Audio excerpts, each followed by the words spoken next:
Welcome back everyone. In this video I want to show you how you can turn on background noise on your iPhone or iPad running iOS 15. This is a new addition to iOS 15 and it can also make you sleep better. So to turn it on, go into your settings and then tap on Control Center.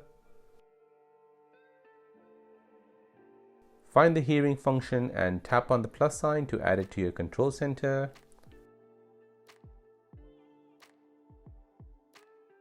Now go back to your home screen, bring down the control center, tap on the ear icon, then tap on the background sound which is currently off.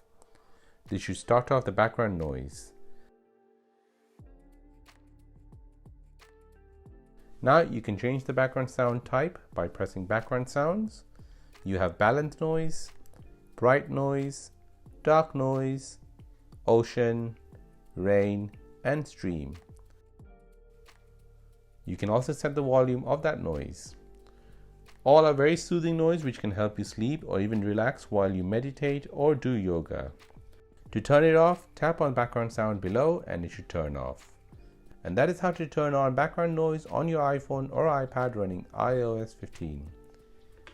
If you have any questions for me, then please do not forget to add in the comment section down below.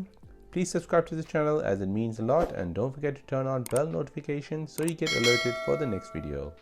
If you found this video useful, then please hit that like button. Thanks for watching and see you in the next one.